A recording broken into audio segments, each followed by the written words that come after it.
find a seat, sit down. I'd like to welcome you tonight to the Neighborhood Council Primary Candidate Forum.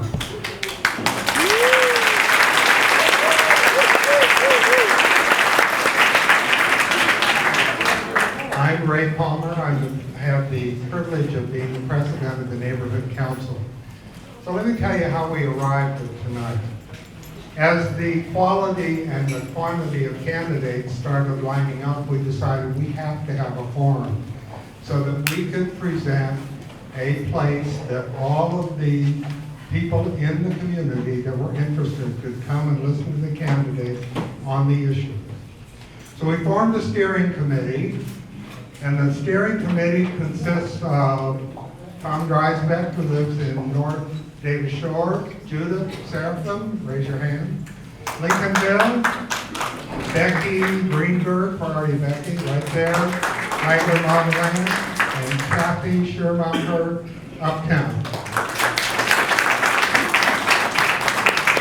So the job for the five of us was to decide venue, format, question, how we're going to do all of this. So before I introduce the candidates to you, what we decided on the question was that we would go out citywide over a period of a number of weeks to collect questions from all of you.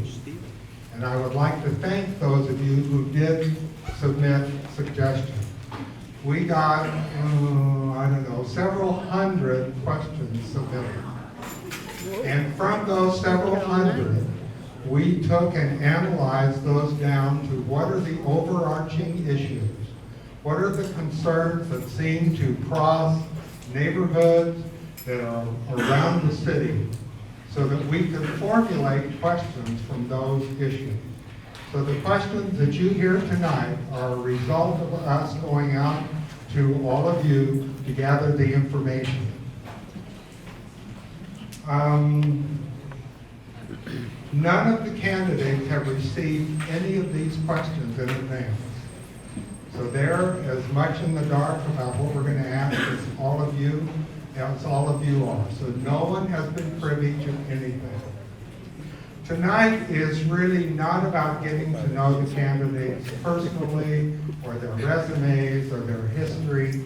This is about the issues that have been identified by all of you as residents and taxpayers and voters of the city of St. Augustine. So on the back table, if you're interested in a candidate, you will find information on all the candidates on the table in the back. You can collect that information, you can go to their website, you can talk to them at the end of the forum tonight. Tonight is really a two-way learning experience. It is a learning experience for all of us as we listen to the candidates respond to the questions. And it is a learning for the candidates as they hear from us what are the big issues that are on people's minds. What are the cross-cutting things that people are concerned about around the city? So now I would like to introduce for the open seat, which is seat 4, Ron Berben.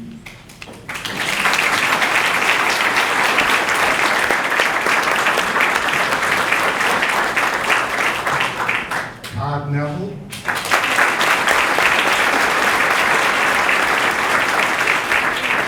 John Valdes.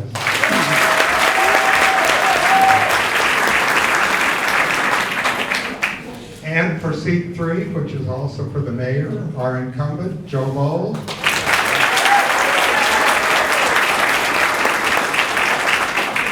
Ken Bryan.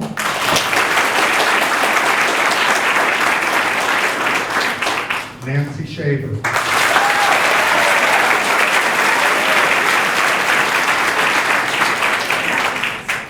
So the candidates have drawn straws to see who will start with the first response tonight, and after that we'll rotate so that everyone has an opportunity to answer first. So the first question will be a lightning round, and that's just to get everybody warmed up, so it's 1 minute for a response. After that, all of the other questions will be 2-minute responses, and we will be very strict about the time. When there's 30 seconds remaining, Andrew Schermacher will hold up the 30-second sign so that you know to wrap up your thoughts. Because at the end of the time, I will stop you and we will move on. Also, when you hear the ding,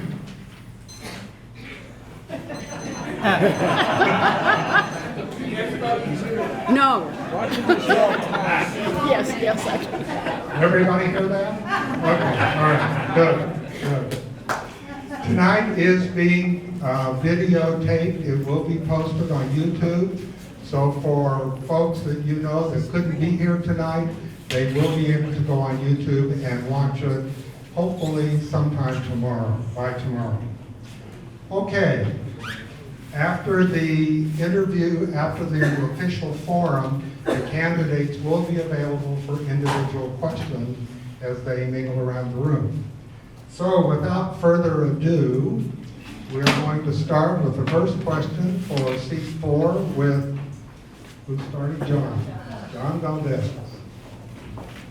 What is the appropriate role of tourism in our city?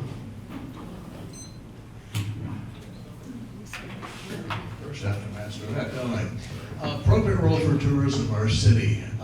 There's lots of things we could talk about. I think the most important thing we need to talk about is how we can get the tourists to come visit here, who love this place, which we all were when we first came here, tourists.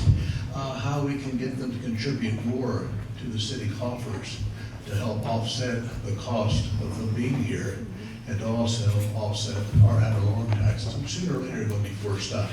So most importantly, we need to find a way to collect more money, but not, of course, force them away. Thank you, John.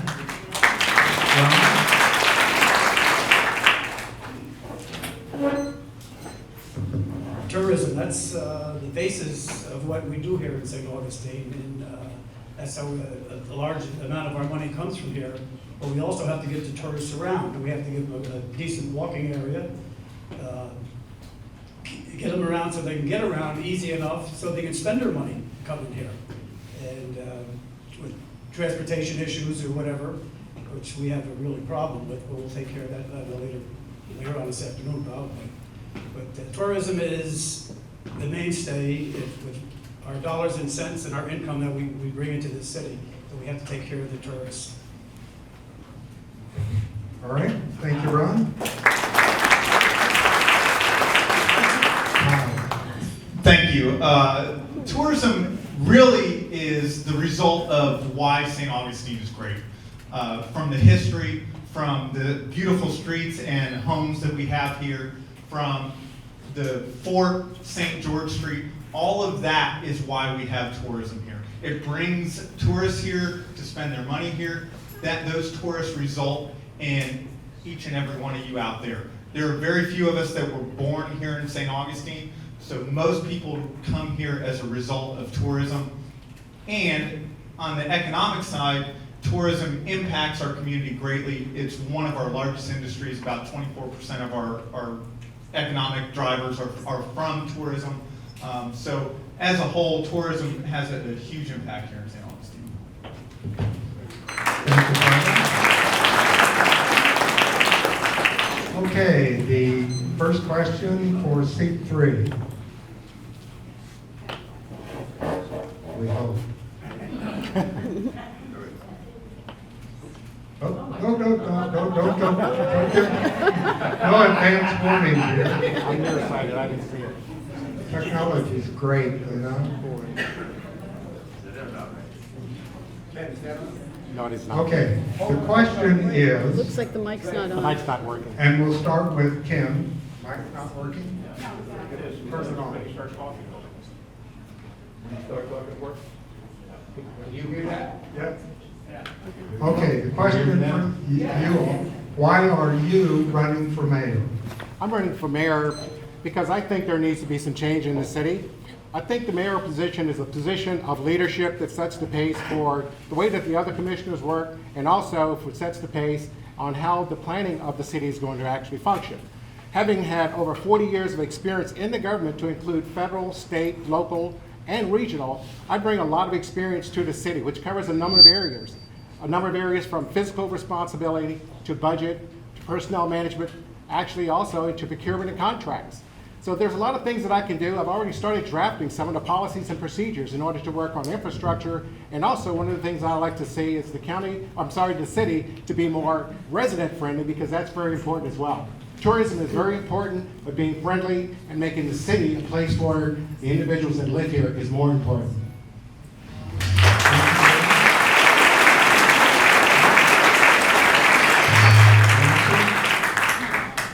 I think there's really only one reason to run for mayor, and that is that you believe that I am the person that you can trust to represent your interests. When I think about it, and I've thought about it a lot, it's the first time I've done this, I listen to residents, and they've told me, and I think we all know it, that the city is really at a tipping point. I had one resident tell me that it's like we've been whipping up the frosting, but we haven't baked the cake yet.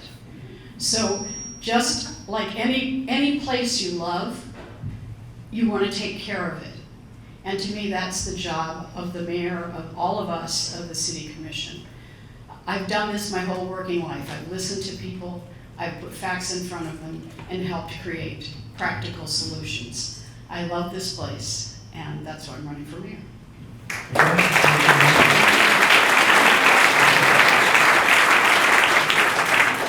Joe? Thank you, Michelle. Well, this will be my last term as mayor. And I want to finish what we've started. And I'm not just talking about the 450th celebration next year, although that's a big part of it. I'm talking about the importance of the 450th as telling our story. It's our history. It's St. Augustine. We're proud of it, and we want to tell it, and people are coming and listening. People are flocking here. But I'll tell you something you don't know. The 450th takes up 1% of our budget. We're doing a lot with a little bit. But the team that we have built since I took office in 2006 as mayor, as the economy plummeted, we've got job creation, we've got economic development, and we've got business coming in. We've got people filling our neighborhoods, rehabbing houses, rehabilitating the streets. The city's in partnership with everybody. I want to see that continue. This Lincolnville CRA just got started. So we want to finish. Thank you very much.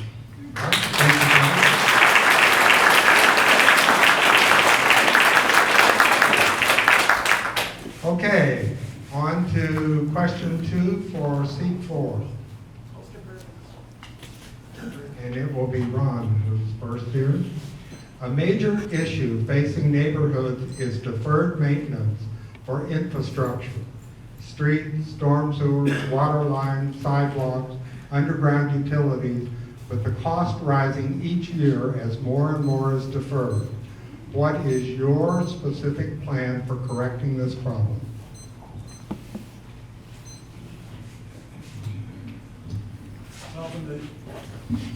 Well, where I come from and the industry that I was in, we look down on deferred maintenance. There should be no deferred maintenance. It's sometimes it has to be because of money situations or whatever, but deferred maintenance is death knell to a city. What we have to do is we have to stay on top of the streets. We have to stay on top of the infrastructure. We have to stay on top of these things. We cannot let it go and let it go, because next year it's going to cost twice as much as it did this year. So we have to, the money has to come from someplace, and we have to do it and get it done and get it over with. Because in a city like this, the maintenance is continuous. When you start working your way from one end of the city to the other end of the city, you have to go back to the first end. It's like when you paint these bridges. It never ends, and you can't let it end. The question is, how will you address it? How will I address it? Well, first off, we have to organize our folks, Mr. Reagan, and we have to organize him and let him know how we think about these things. I can tell him. But seriously, we do have to stay on top of it, and what it is, it's just you push, and there's money that comes from, there's all kinds of grant money, where we get the grant money from. All we have to do is look for that grant money. And it's in there. You got CCP, you got all these different outfits that come up with tax-free money, and that's where you have to find the money to stay after this deferred maintenance. There's no deferred maintenance. All right, thank you. Well, deferred maintenance ultimately comes from how you prioritize as a city. When you look at the priorities of the city, they're reflected in an area that's near and dear to me. Being a CPA, I love budgets and I love financial statements. So when you look at the financial statements of the city of St. Augustine, one of the things you'll see, and you can drill down into the specifics of it, but one of the areas that I'm really concerned about is when you look at the amount of money we're spending on our streets. Right now, and we'll go into CPA land here for a second. Right now, we depreciate our streets at about $100,000 a year. It's technically $97,000, but about $100,000 a year. Generally speaking, in a good economy, you want to see 2 times depreciation being reinvested in that asset. Well, right now, what are we reinvesting? We're reinvesting at 1 times. We have budgeted, coming up for 2015, we budgeted $100,000. So what's going to happen is we're going to continue to see that deferred maintenance grow. What we need to do, as far as to answer Ray's question, to focus on this deferred maintenance issue, is to realign our budget and really look at how we're spending money. One of the things that I looked at when I looked at the financial statements is we're depreciating our streets over 25 years. That might be fine for GAAP, but I don't think anyone in here thinks that a street is lasting for 25 years. That being said, that means that our $100,000 in investment in street repair over the next year is vastly, vastly under budgeted. What we need to see is about 2 times depreciation in any 1 year. So let's say streets last for 12 years. That would mean that we need to be investing about $400,000 per year in streets. And a budget is simply a reflection of what our priorities are. We need to realign our priorities.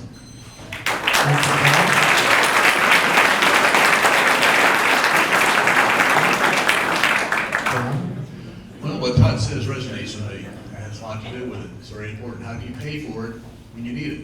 And we need to look at how we are paying for things, where the money's coming from. But, you know, from where I come from, which is building, we deal with critical paths. We deal with putting things together, looking down the road 5, 6, 8, 10, a year, 2 years. We figure out how things work, then we deliver later on, hopefully making a profit, hopefully having enough to cover the warranty.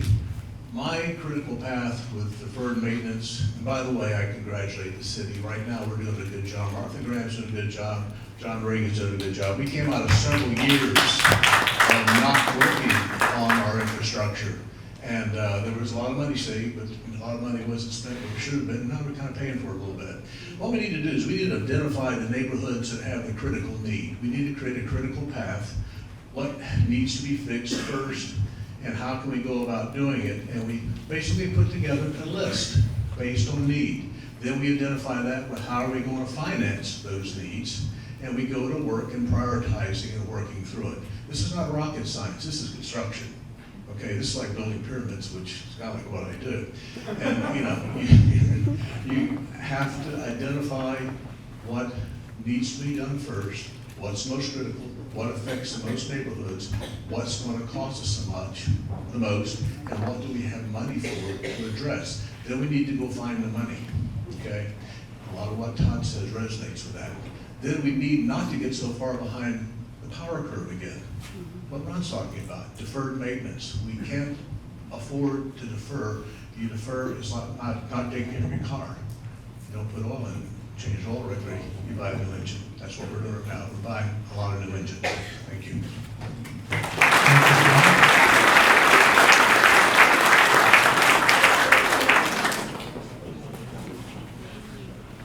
Okay, seat 3, and Nancy, you're up first. What is the legacy that you intend to leave to our city? There you go. First, it's not about me. This is a question for all of us. It's what is the legacy that we want to leave for the city. What makes this city is not the fact that the buildings have been here for 450 years. It's that it's been a livable city where people have lived and worked for 450 years. So the legacy, it's our responsibility. It's taking care of this place. We just talked about streets. It's really taking care of every piece of this place and doing it in such a way that we all participate in making decisions about that. So if there's You personally. me personally, Yeah. I really don't What's think the legacy legacy? is about me. I mean, what is important is that we set ourselves on a course that takes care of the city, takes care of our neighborhoods, and have a participative process that's clean, clear, that everybody gets to play.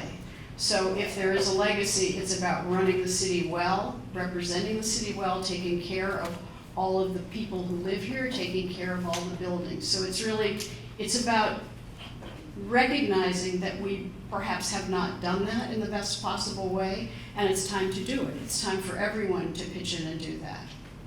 Is that close enough?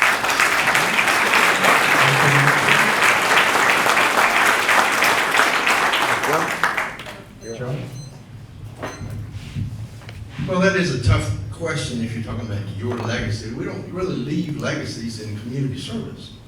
We do what we do, and we hope that it makes life better for us while we're here, and then when we're done, we hope we can appreciate our work.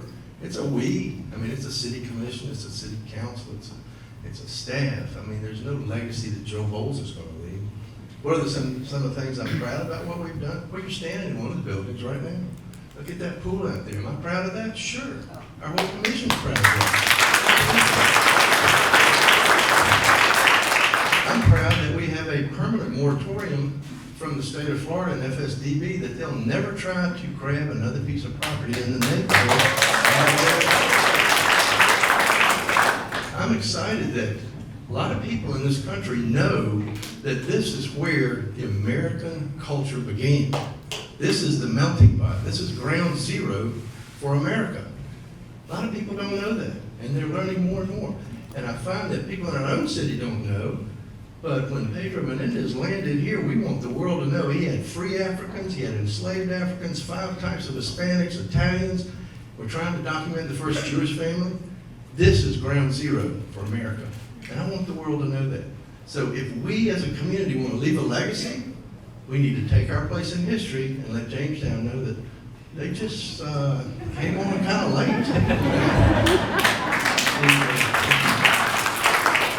And that we did it in a way that we can hold our head up and be proud of our hospitality to the millions of visitors. And I'll tell you something about visitors. They bring $765 million to this county, and we need to get our share. And we're not going to stop them from coming if we add additional taxes and fees. Why is bed tax the only way we directly, beverage and food needs to be explored? Great, thank you, John.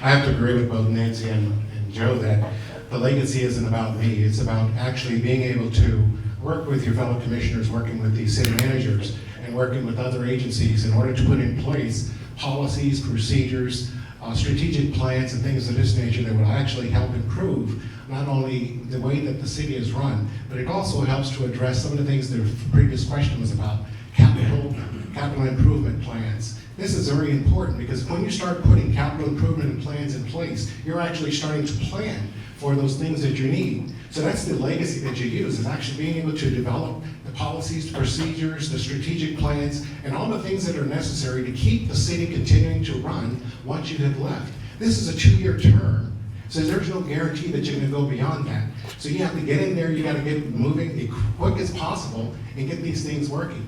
The very important thing to keep in consideration is the ability to be a team player and work with other entities, work with other government agencies. And that's one of the things that I would consider to be a legacy. When I was a county commissioner chairman, I spent many times going over to Tallahassee.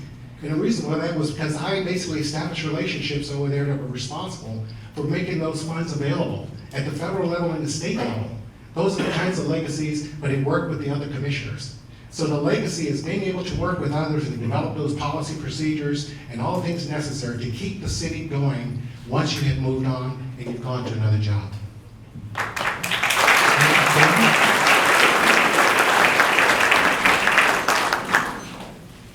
Okay, question 3 for seat 4. Another of the major issues facing neighborhoods is traffic management and parking. How will you specifically manage this issue? Todd. You know, I've got a great asset in this way. My wife is actually on the North Florida Transportation Organization as the city's representative. We know Nancy Sykes-Klein is on there as the chairman, but my wife is the citizen representative.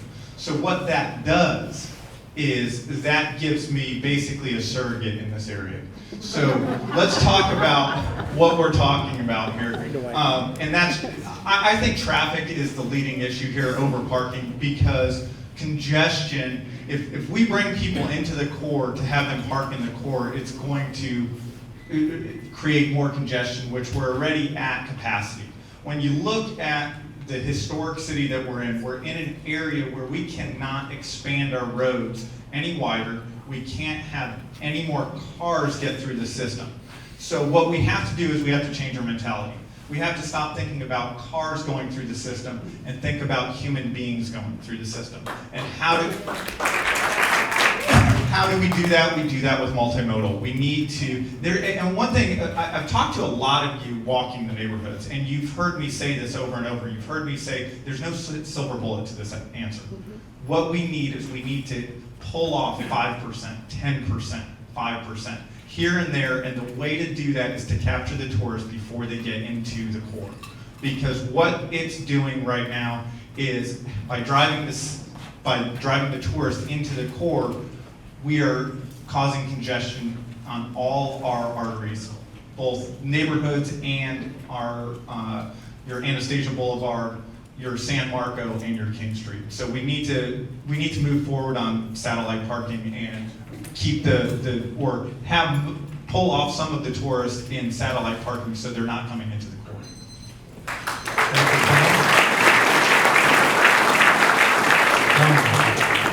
Again, I agree with Todd on that. Actually, if you go to my website, vote for John Valdes, you'll see a blog on there called "The Genie's Out of the Bottle Looking for a Parking Space." And what I talk about there is satellite parking and the advantage of satellite parking, because we put it out at the ends of our entry borders, which I'm pretty careful the term entry because it implies you go through to get someplace else.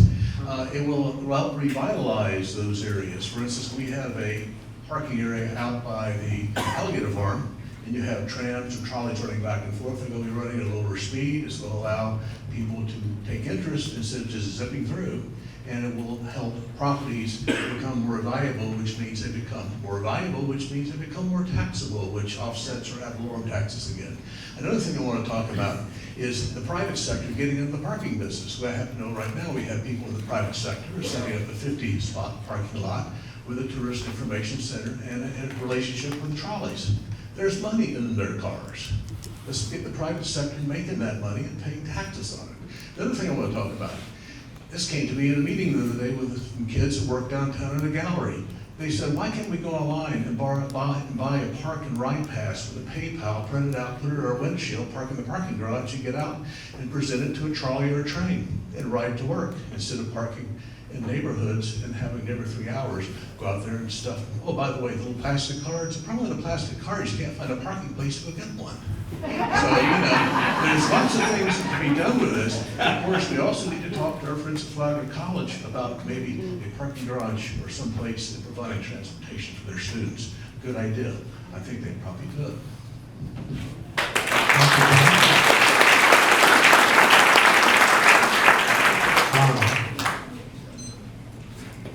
Well, this is an area that I like. I really enjoy this area because there's more things we can do about parking, traffic, and I think most of our traffic isn't the tourist traffic. They come in, go to the hotel, they walk around. A lot of our traffic is from the greater St. Augustine area. The May Street traffic goes out to Volano Beach. They go to the landing over there for their boats, the boat landing. There's parking issues, parking garages. I agree with John and Todd about the parking garages. But we have to make a better city. We have to make a city that's easier for walking, for cycling. We live in this city. There are two basic peninsulas. I live on one of them, and there's one of them over in Davis Shores. And why can't we have a water taxi that brings us back and forth for some of the things? That would alleviate a lot of that parking. It's our red light system. Drives me crazy when I drive around and look at these red lights, the way they operate. They don't seem to be syncing from one area to the next. You know, you have traffic managers, you have traffic engineers that can help us out and help us with our traffic situations. But I do not believe it's a tourist. It's part of it, but I believe it's the greater St. Augustine area, with people going through our city to get to one place to another through our entry streets or entry corridors. So it's other than that, parking garages. I understand a parking lot next to or across the street from the post office is for sale. Why can't we look at that? Put a parking garage on West St. Augustine and shuttle people back and forth. I guess I'm finished. All right. Thank you, Ron.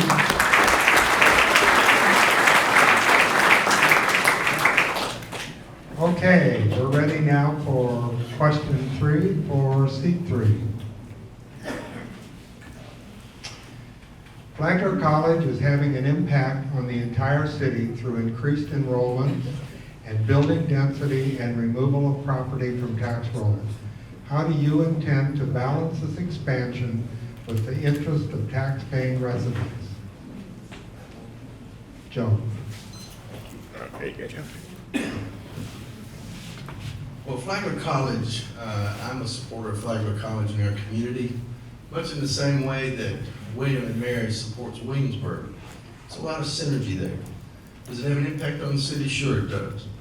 And as far as taking property off the tax rolls, it does that. The city doesn't pay tax, the churches don't pay tax. So we have more property in our city off the tax rolls than most. So much that we get a check each year from the state of Florida. Now, Flagler College uses police protection. Flagler College pays a fee to the city of St. Augustine for that police protection. All nonprofit businesses or institutions have to pay a fire assessment fee per square foot. You want to take a look at raising it? I remember voting to quadruple it. We quadrupled it at one point. Maybe it needs to go higher. They do need to pay their share. All the institutions do.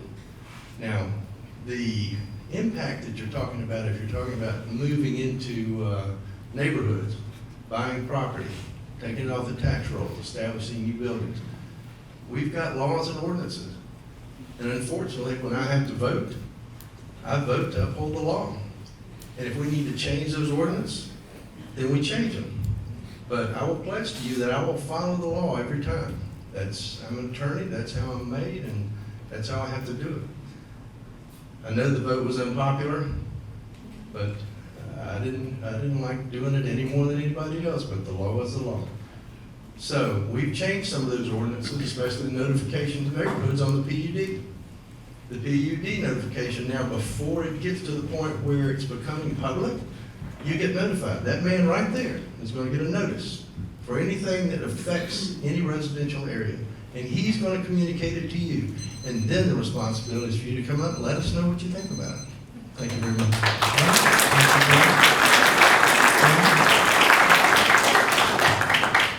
Having been a adjunct professor at Flagler College, I'm a friend of the college, of course. But I think that it's very imperative that we continue a good relationship with the college. One of the things that could probably be done is to start encouraging the college itself to start looking at property outside of the city limits. I mean, this is something that could actually be done. One of the last things we want to do is drive the college out of the city itself and drive it out of St. Johns County. That's what happened to Florida Memorial College. And you see where it is now. It's down in Flagler, or down in Miami. But I think that one of the things we can do is, and I would intend to do this, knowing Dr. Hebert and some of the staff there, is to actually start locating or looking for some properties outside of the city limits and encouraging them to use that for not only parking, but also for possibility of dormitory space and possibility of classroom space as well. This is a possibility. They don't have to stay within the city limits. With the transportation that they could probably provide, as well as the county, there's some of the systems that we could actually employ. There could be revenue streams that could be generated from the college, and they would be very welcome to start to continue to expand the college. The college has full intentions of expanding. Their class roll, the enrollment is increasing, and they're going to continue to grow. And that's one of the things we need to do, is look at the positive things of working with the college so that there's a win-win. There's a revenue stream for the city, possibly for the county, and then also the college can expand and do the great things they're doing with the great programs that they have. I love the college. I think it's a great college. They have great programs there, and the last thing we want to do is run them out of town or not work with them. So those are my solutions as far as starting to negotiate and start a conversation with the college staff and the president.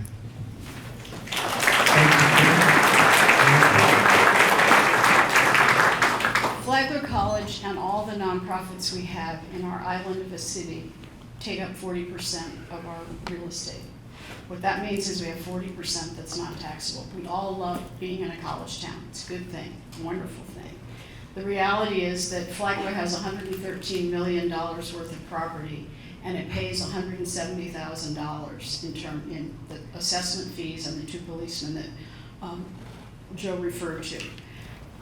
In many cities where you have a footprint like that, what is done is that a university will do payment in lieu of taxes.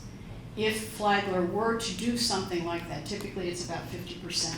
Right now, if they were to pay taxes, it's about $1 million would be what they would pay to the city of St. Augustine. They're paying $170,000.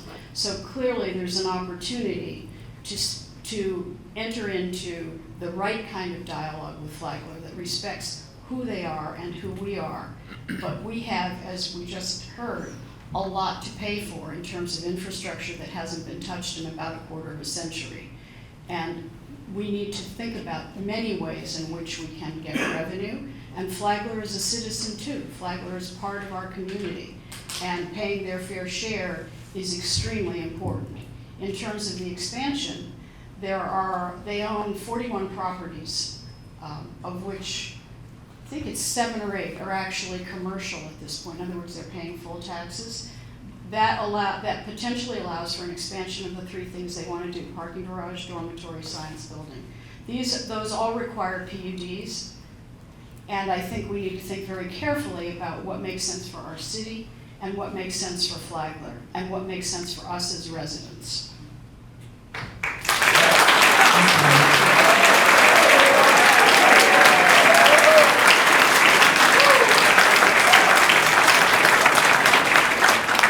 I'd like to thank you candidates for adhering to the time limits that we've set. It's a lot of information to cover, but really appreciate it so we can get through all of this. Okay, question 4 for seat 4. Current city codes and enforcements do not adequately protect neighborhoods from business and institutional encroachment. How will you address this issue? You know, I've sat on the planning and zoning board for, I guess, a total of 12 years now. I've been on HAR, I've been on code enforcement, Board of Justice and Appeals, 22 years of being on boards. In those 22 years, I've sat and wanted to kill things, change things, deny things, never had the ability to do it because I didn't have the laws at my beck and call, because we didn't have laws to address them. Now, of course, the first thing that jumps to mind right here is the 7-Eleven debacle. Okay, we all drove past that sign for years, said for sale. None of us thought about checking, see if you could build a 7-Eleven with a bunch of gas pumps there. Turns out you can. Well, one of the things I want to do, and been wanting to do it for a long time, is look at our zoning codes and our building codes, go back and address the things where we're short. We don't really short in places. We have a building code that was adopted in '75, a zoning code about the same time, and part of the planning and zoning board's problem is the fact that we're dealing with things. If our code was up to date and time, we wouldn't have to deal with it because it would be before the planning and zoning board. We have to go back. It's a boring, tedious job. It's going to cost money, but it's something that has to be done. It's the fundamental building block of a city is the regs, the laws, as Joe says. If you don't have the laws, you can't enforce them.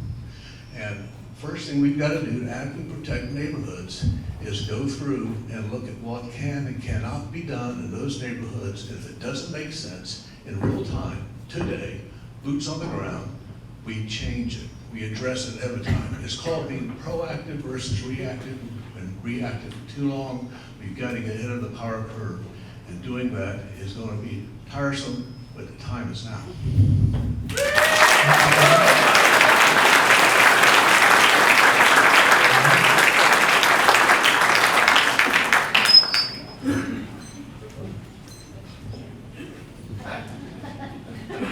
Well, zoning is, I've been on the zoning boards where I come from for about 7.5 years. And we dealt with all kinds of things, with nothing compared to this right here. With we have to keep these, these PUDs, they come out every so often, and basically what that is, that's the right to move something from one place to another in the zoning laws or whatever. I'm not that astute here now with the zoning laws, as John is. He's been working with this for 25 years. I will get up to speed on the zoning laws and excuse me. It's you have me at an end here because I can't think about anything to do with the zoning in here in this town here. So I have to apologize for that.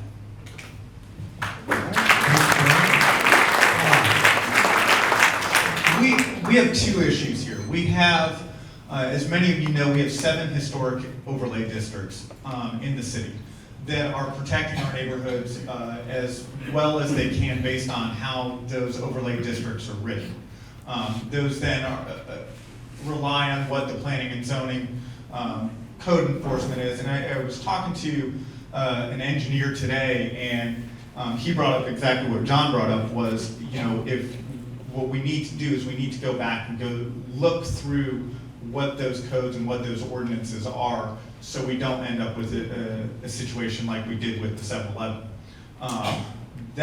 Those 2 things, focusing on the historic overlay districts and focusing on the planning and zoning, doing a refresh or a review of those 2 things, I think is the most important thing to achieve what the residents of St. Augustine want in their neighborhoods. And hopefully we can get some of the advice from the planning and zoning after 22 years, this hopefully could have been communicated. So we'll try to make that change.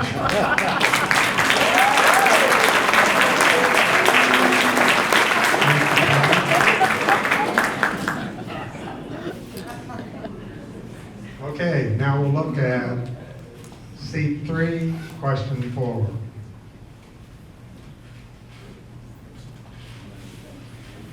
We are at a tipping point in our city over the business of tourism, with the true cost burdensome to residents.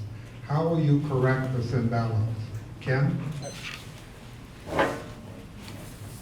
And one of the things that we can do, and having served on the Tourist Development Council for 4 years and actually was responsible for, to a great extent, of rewriting and reorganizing the Tourist Development Council, there are some things that we can do in the city very similar to what they do in other municipalities, and that is basically passing on some of the costs to the individuals that come here to visit. This doesn't mean that the residents themselves would have to absorb this cost, because if you ever go to Disney World or any other number of places, you'll see on your receipt there are a number of different kinds of fees that are being assessed. There could actually be a historic preservation fee that the city could actually impose, which would actually help to address some of the infrastructure and some of the things that's going on within the burden that's being passed on to the residents. And you're right, the greatest extent, or the greatest portion of the revenue that's coming into the city right now is from taxpayers like us and yourselves. And this actually needs to be offset by passing it on to the tourists. The tourists expect to have to pay for the enjoyment of this beautiful city. It's not that much, but even if it was like 10 cents or $1, it could be any number of any price points that you want to put on it, but that could actually be passed on. So that's one way I'm actually working on correcting the imbalance, is looking at that and actually applying that. You can actually put together some of the data and some of the statistics that's actually provided by the Tourist Development Council in order to assess and determine what would be the appropriate fee, if you will, for that kind of a fee to be passed on. But it's not unfair, and it's not that great right now, because we only have the Tourist Development Council fee that's passed on right now. I think a historic preservation fee would be absolutely would be appropriate and the right thing to do in order to address some of the issues you're talking about right now.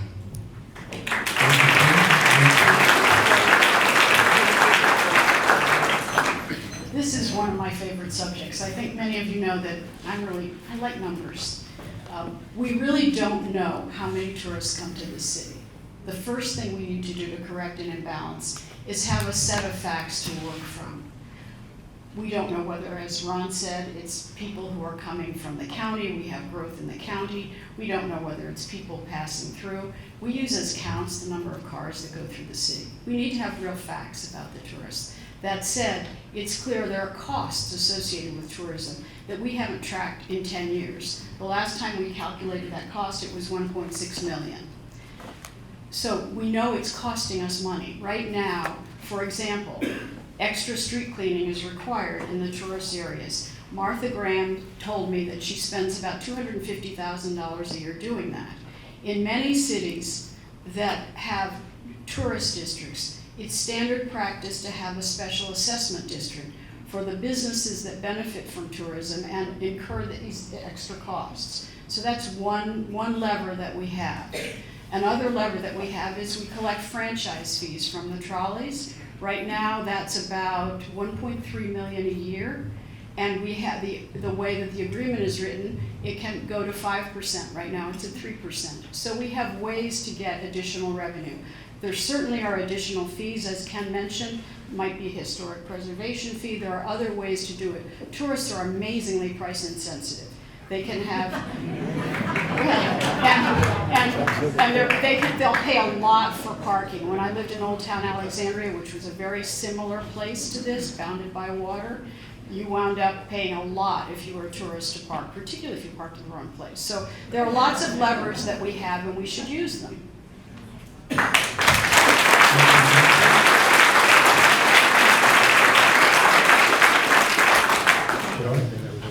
Well, if you remember how much it took to get a parking garage built, you'll see the struggle of the city whenever something new comes along. But I'll tell you, our parking garage is a way of managing our visitor experience that has generated a ton of revenue for us.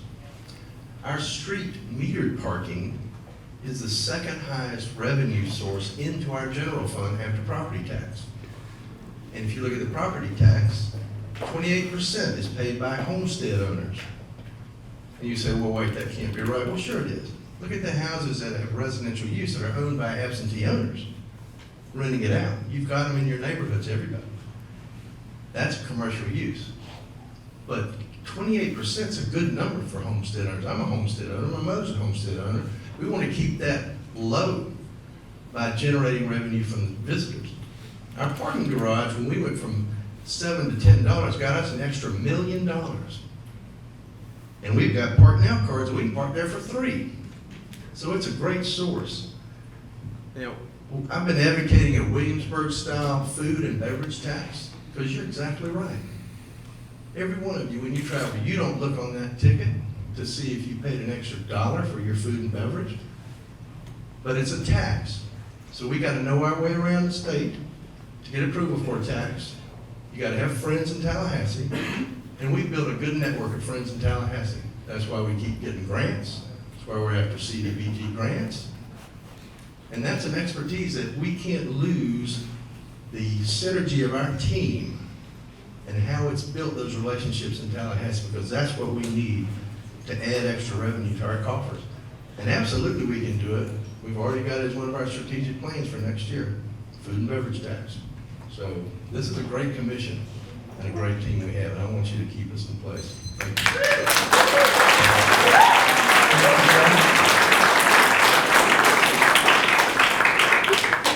Okay. We're ready for question 5 for seat 4.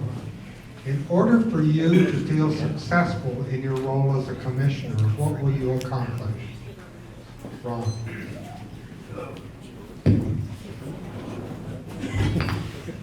Well, the one thing we'd like to accomplish is to fix our traffic problems. That's number one on our list. And what I'm trying to do right now, I'm working with FEC and All Aboard Florida to bring either an Amtrak train or All Aboard Florida train here to St. Augustine, as we had back in the 50s. It's the door is not open for that, but it is cracked. We went up and we met with the executive vice president, Mr. Cumber for FEC, and he is in charge of this All Aboard Florida. I don't know if anybody of you folks know about All Aboard Florida, but they're going to operate trains between Miami and Orlando in phase 1. Miami, Orlando, and also bring in Jacksonville could be phase 2, and that's what we're looking for. And that's basically what I really want to do, is to bring Amtrak trains or intercity passenger trains to St. Augustine, and I'm working very hard at that. All right, thank you. I'll start with the warm and fuzzy. The thing that I really want, I have a 2-year-old, and I want that 2-year-old to be able to enjoy the same St. Augustine that I grew up in, that I've lived in now for 24, almost 25 years. And so that's the warm fuzzy. But then we need to talk about specifics. And the specifics that we want to talk about are number one, and we talked about it early on with the deferred maintenance. We need to set our priorities where our core municipal services are number one. That is focusing on our roads. That's focusing on residential quality of life. That is focusing on our fire and police. Number 2, I want a customer service driven city. Joe mentioned that we have a great responsive city commission right now. We want to keep it that way. We want to have a customer service driven city that starts at the city commission and goes all the way down to the people that are sweeping the streets. And then third, we need a fiscally responsible city. And part of the fiscal responsibility is being able to communicate those financial numbers to the residents so they understand where their tax dollars are going and they understand what the priorities of the city are. Because ultimately, when we spend $1, we are telling every one of you where our priorities are. So those are the 3 things beyond the warm and fuzzy that I want my son Tex to have a great life over the next 20 years here in St. Augustine. And I'll pass it on to John with that.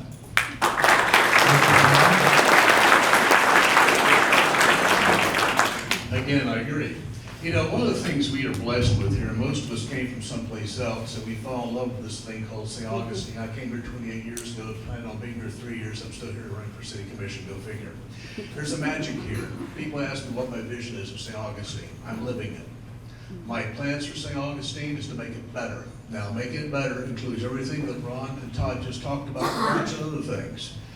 I'm a 5th generation Floridian, a 3rd generation builder. My family developed things in Central Florida, so we were part of the people that changed things in a big way. I recognize what St. Augustine and St. Johns County is facing is change in a big way. It's what I call being loved to death. And we're going to be loved to death, just like we fell in love with this place and made it our home. Other people are doing the same thing. We have to have in place what it takes to make them understand that their very presence is going to change it. But if they're not careful, they will do things that will change it dramatically, and we will lose the very thing that makes this town special. It's the people, it's our heritage, and believe it or not, something we never talk about, is our environment, our natural environment. This is one of the last parts of Florida that's unspoiled. We haven't spoiled Northeast Florida and St. Johns County to the point of mediocrity yet by development. It's coming. Florida fills up from the bottom. It's our turn. What my successful role would be is being the commissioner that helped guide us through this pivotal change time. This is pivotal. We've got to get it right. Change occurs. If you don't control it, you have havoc.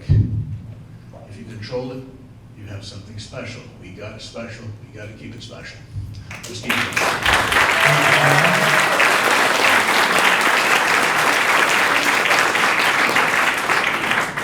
Okay, we're ready for the next question for seat 3, and Nancy, you'll be first.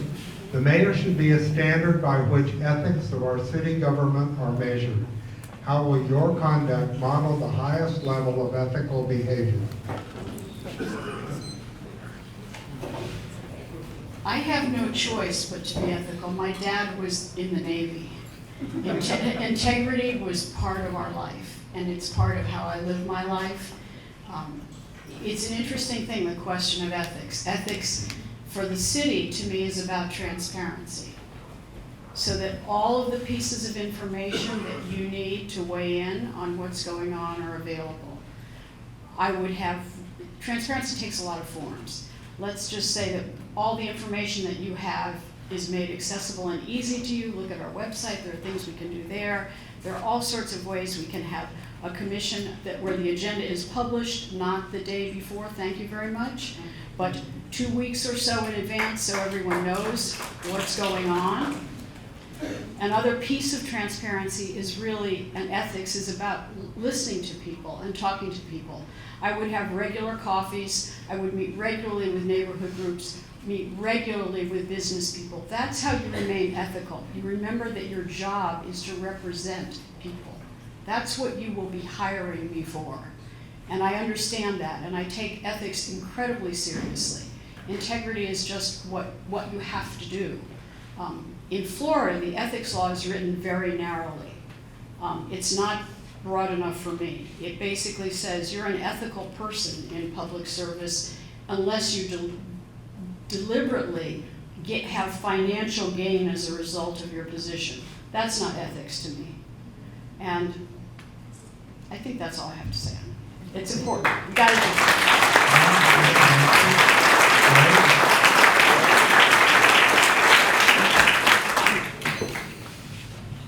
Well, a lot of you knew me when I was 16 riding a horse dressed like Ponce de Leon on St. George Street. Watched me grow up. Some of you my clients, a lot of you have. You've seen me prepare your wills, your estates, your trusts. I'm an elder law attorney. You've seen me at the Council on Aging as a chairman, as we manage the largest collection of volunteers Kathy Graham put together for Meals on Wheels, etc. You see me every day. You know me. You see me at church. You see me with my mother. You see me all over town. You can tell if I'm ethical or not. As the chairman of the Council on Aging, that's probably one of the greatest things I've been able to be. That's since 1998.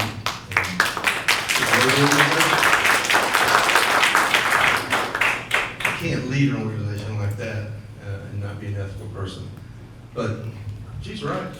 to be an ethical mayor, all you gotta do is not take money from clients, not take money from people that want something for your vote. I've never had anybody offer me any money for my vote, so I guess we're pretty lucky. It's a great city. So you'll be the judge, and you see me at parties, you see me out on the town, you see me enjoying a good dinner, it's up to you to judge.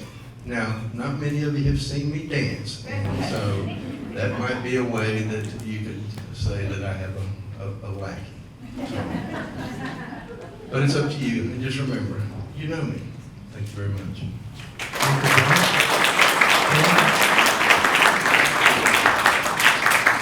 First, I challenge the mayor's comment about not dancing, because he and I did in fact dance in the street on St. Patrick's Day. Integrity is something that you have to surrender, and I will never ever surrender my integrity. My card has something on there that talks about integrity and talks about ethics. It's the highest level that I have, and that's the fabric of my personality. Having been at the county commission and the federal government, working at the White House, that was the highest level of integrity and honesty that you could possibly have. And I continue to guard that and honor that.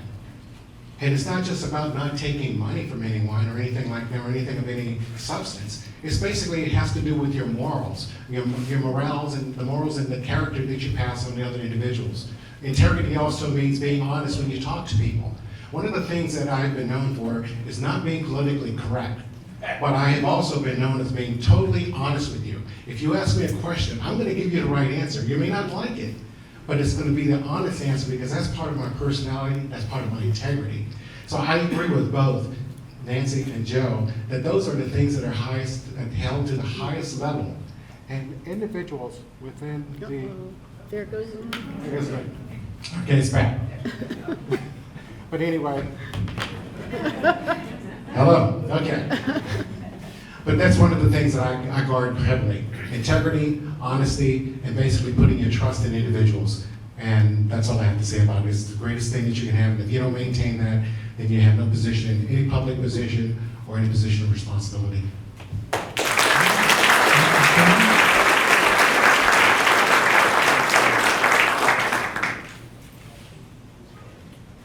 Okay, seat 4, question 6. When people leave here tonight, what is the one thing you want them to remember about you? Todd. One thing. I can just follow up what the mayor's panel was just talking about. My dad and I talk about this all the time. Integrity is the absolute epitome of what I want to be remembered for. It is ingrained in us in our profession. It's ingrained in me as a son of my father. It's ingrained in me as a husband. There's nothing more that I would want to be remembered for than I'm a person that is of the utmost integrity, that I hold that to the highest standard, and that is the most important value that I cherish. Thank you, Todd.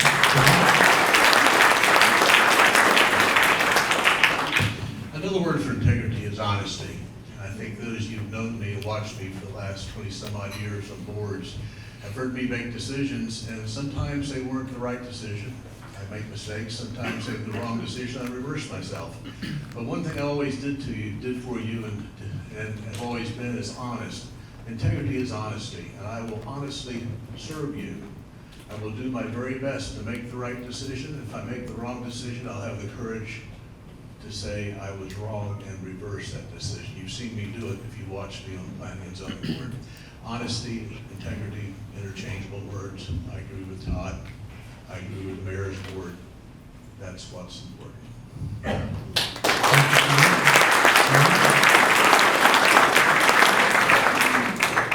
Well, I'm not going to talk about integrity. All I have to do is talk to the people that I know and the people that are around me. What I do want to talk about is, as you probably figured out by now, I'm not an orator at all. I am a thinker, and I am very objective. And objectivity is, that's the key to representing people. I've represented people most of my life.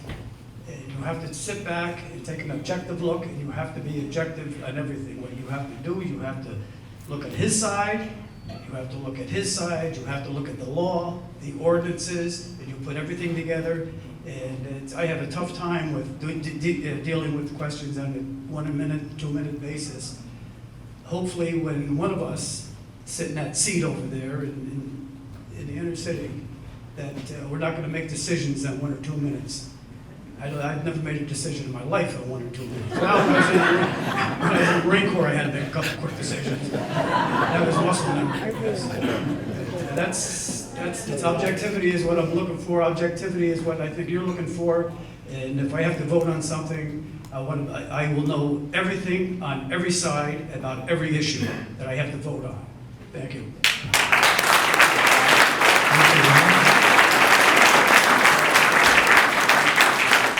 Okay, this is the only time that the question will be the same. So for seat 3, question 6,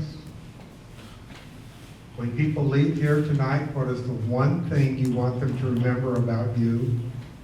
Joe.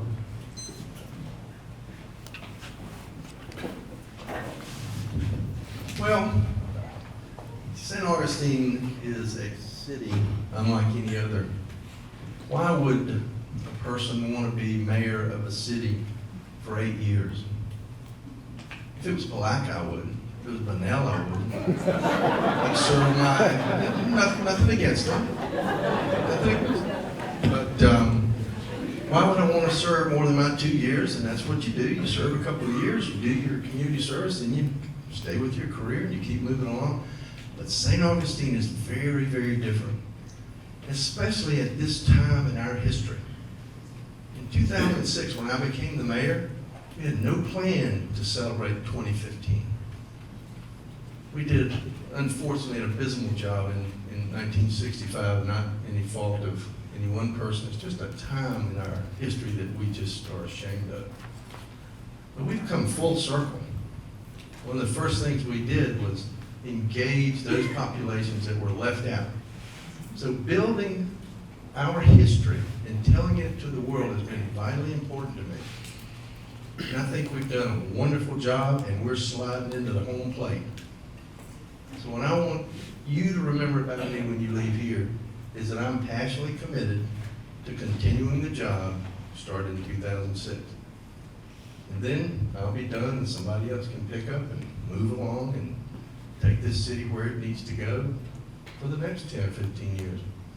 So that's why I appreciate your vote, and that's the thing I want you to remember when you leave here. I appreciate your vote.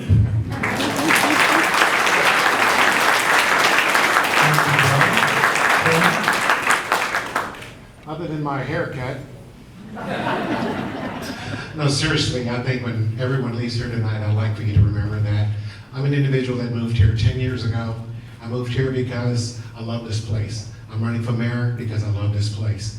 I'm an individual that's going to be your full-time mayor. I bring the experience, I bring the passion to guide the city on to the next level. I think things that are going on in the 450 are great, but I think we need the leadership, we need the experience to take it to the next level. We can't wait.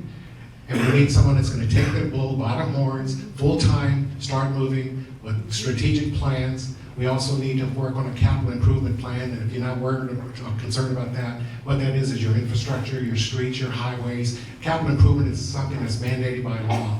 That's something we need to get in place immediately to address immediate, short-term, and long-term goals. I'm ready to do that.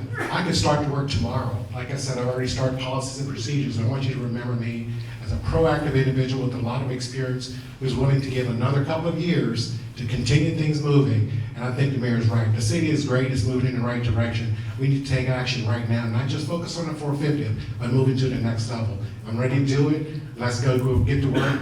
Vote for me, Ken Bryan.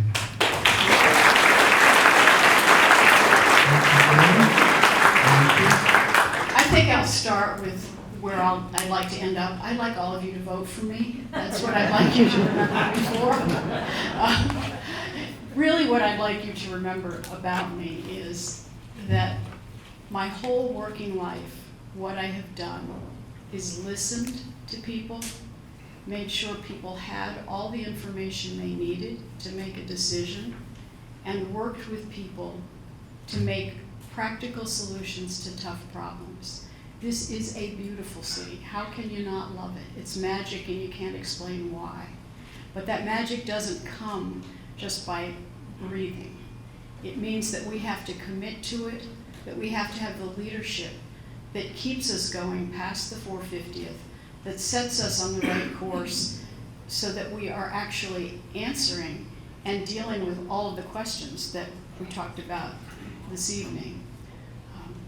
It's a wonderful place. I would be honored if you would trust me with your vote.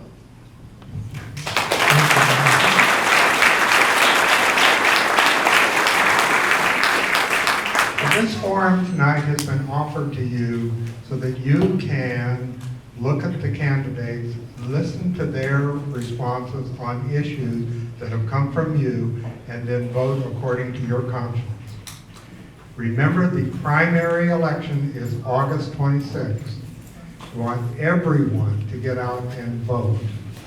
We will have another forum in the fall for the general election in November. Other than that, we have time now that the candidates will be here. You can talk to them individually. You can ask them something you didn't see up there. And thank you very much for coming forward.